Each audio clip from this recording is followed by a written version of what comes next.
one is about the sustainability Yes. and organic certification are major hallmarks of your house. I imagine this reflects your philosophy as a producer. So could you speak to that area as well? Absolutely.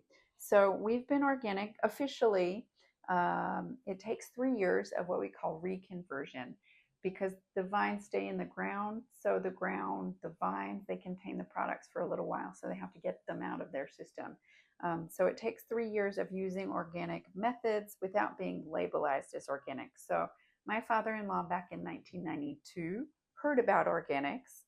And when he heard about them, he said, if that guy who was talking about organic methods is maybe 80% right, because nobody is 100% right, I'm 100% wrong. What I'm doing is against nature. It shouldn't be done like that. So he started trialing organic methods back in 1993 and 1994, but he wanted to make sure he could get a harvest and that the harvest was good.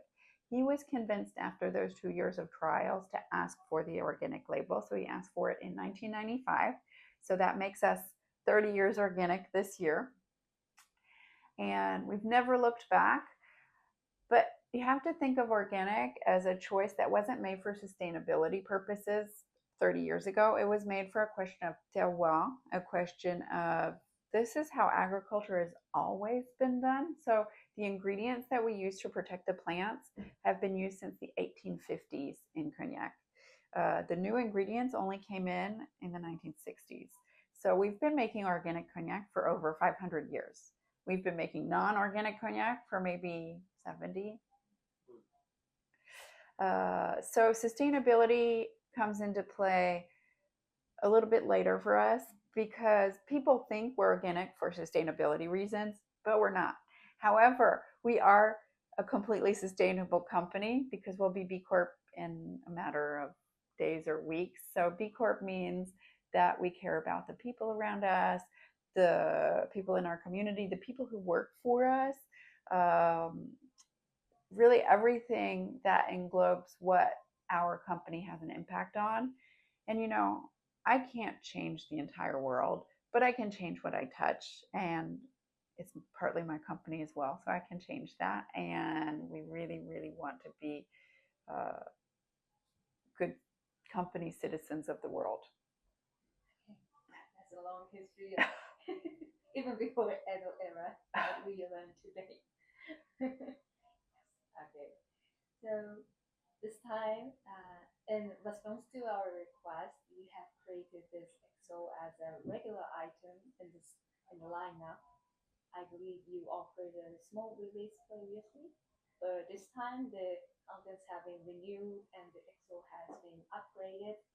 Could you tell us the details? That's right. So Isamu-san asked us if we could make an XO again since you loved it so much, and we did. So Jean made a new blend for you. It is not at 40% alcohol this time, but slightly higher. I think in Japan you all like higher ABV spirits, so I hope that pleases you all. And we ourselves actually like it better at a little bit higher than 40% also. So new blend, if you find old bottles of Pasquet, you can always turn them around, and on the back label you find a code. It says L and 2 numbers or 4 numbers. Those are the 2 vintage years in the bottle, and M means mise en bouteille, so bottled, and that's the date. So if you do come across an old bottle, you can know what's in it. And the new bottles, we're a little bit clearer about them, but not the XO yet. So that'll be in our coming changes to give you more transparency. And this XO, as it always has been, is around 25 years old, 25 years in the cask, and then is bottled on the estate. It is a really tiny batch. I think it's only available here and if you come to the estate. So pretty much nowhere else in the world. So give it a taste. Yeah, so really good. I cannot wait. So